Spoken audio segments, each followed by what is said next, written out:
Hello students, my name is Ajay Sahu. I am going to explain the first chapter from your geography book India size and location. So before explanation, we need to know about the India. We all know India is one of the ancient civilizations in the world. It has achieved multifaceted socio-economic progress during the last 5 decades. It has moved forward, displaying remarkable progress in the field of the agriculture, industry, technology, and overall economic development. India has also contributed significantly to the making of world history. We all know in the India there is a variety of the things which are situated in the India from east to west, from north to south. We will see a lot of difference in the India. Geographical condition is also very differ from east to west and north to south. आपको भारत में सारी चीज़ें मिल जाएंगी. भारत में बारिश वाली भी जगह मिल जाएंगी, ठंडी जगह भी मिल जाएंगी, रेगिस्तान में मिल जाएगा, समुद्री किनारे में मिल जाएंगे. तो इस तरीके से देखते हैं कि भारत जो है एक विविधताओं वाला देश है. भारत में जो विभिन्नताएं मिलती हैं वो और दुनिया के और किसी देशों में हमें देखने को नहीं मिलती हैं.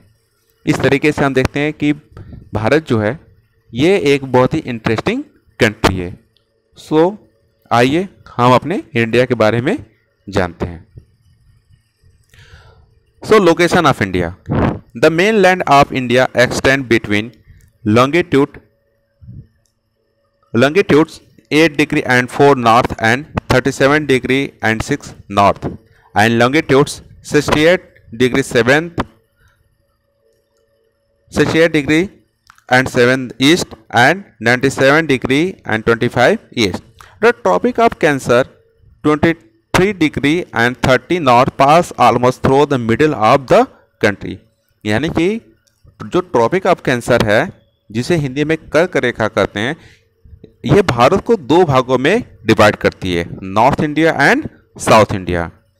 And apart from the mainland the Andaman Nicobar island, जो कि कहाँ पर है, इंडियन ओशन में. अंडमान निकोबार आइलैंड कहाँ सिचुएटेड है, is situated in the Indian ocean. And the Lakshadweep which is situated in the Arabian sea are also parts of India. India is such a very vast country. Bharat जो है world में 7वें नंबर पे आता है. India is the 7th largest country in the world. तो you can imagine in the India there are a lot of variety in the India. Okay, India size.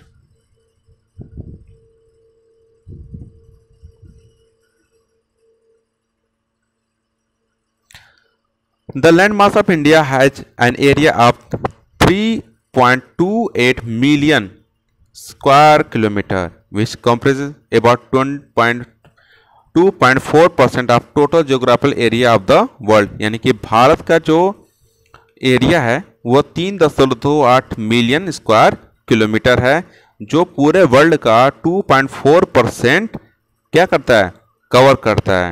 India is the 7th largest country in the world, जैसा कि मैंने पहले बताया था. The land boundary of India 15,200 kilometre. Bharat का जो land boundary है वो 15,200 किलोमीटर है. The coast line of the country is 7,516.6 kilometre. यानी कि भारत का जो कोस्ट लाइन एरिया है वो 7,516.6 किलोमीटर है, which includes the Andaman and Nicobar and Lakshadweep. यानी कि भारत का जो कोस्ट लाइन एरिया में कौन कौन से जगह और ऐड हो जाते हैं, अंडमान निकोबार और लक्षद्वीप को इंक्लूड करते हैं. तो भारत का जो कोस्ट लाइन एरिया है वो कितना हो जाएगा, 7,516.6 kilometre. The latitudinal and longitudinal extent of India is about 30 degree. The time along the standard meridian is taken as the Indian standard time. The standard meridian of India passes through Mirzapur in Uttar Pradesh, which is located at 82 degree and 30 east. The time lag between Arunachal Pradesh in the east.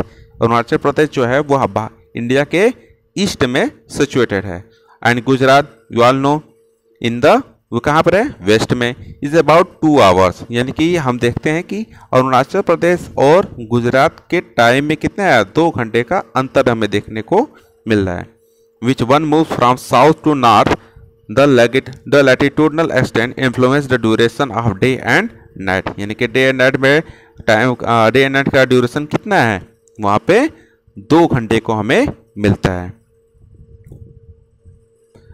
अच्छा standard meridian आप समझते हैं। Standard meridian का मतलब ये होता है कि एक स्पेसिफिक टाइम जोन होता है किसी एक जगह का, मतलब उसे हम स्पेसिफिक टाइम जो मानते हैं। जैसे इंडिया का टाइम जोन क्या है 5:30 GMT है।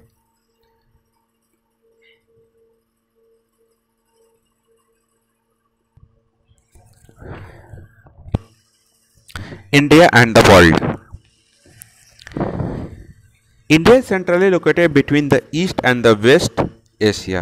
यानी कि भारत जो है वो कहाँ पे सिचुएटेड है ईस्ट और वेस्ट एशिया के सेंटर में।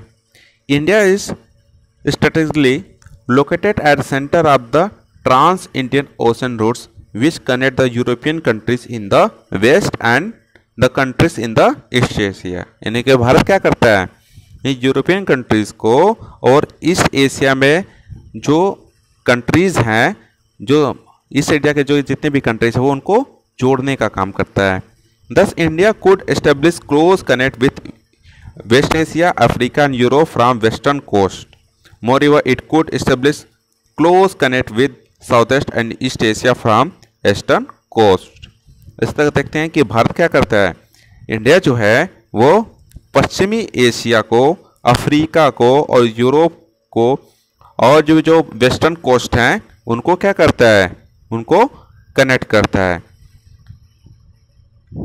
इस तरीके से भारत जो है साउथ ईस्ट एशिया को भी और ईस्टर्न कोस्ट यानी कि जो पूर्वी एशिया के जितनी भी जगह हैं उनको जोड़ने का काम करता है, क्योंकि इंडिया जो है वो सेंटर में स्थित है।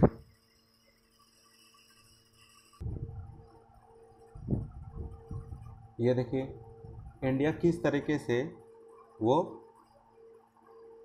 वेस्ट एशिया और ईस्ट एशिया और अफ्रीकन और यूरोपियन कंट्री को जोड़ने का काम करता है। देखिए किस तरीके से, ये देखिए ये हमारा इंडिया है जो सेंटर में स्थित है और ये हमारा ईस्ट एशिया हो गया जो ट्रेड के लिए सारे रास्ते इंडिया से हो करके जा रहे हैं।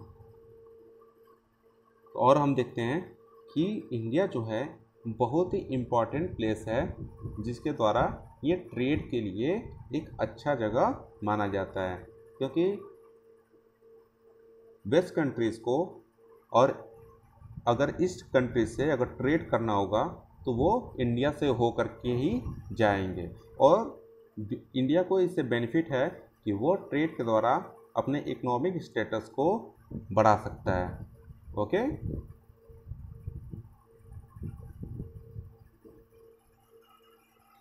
अब हम आते हैं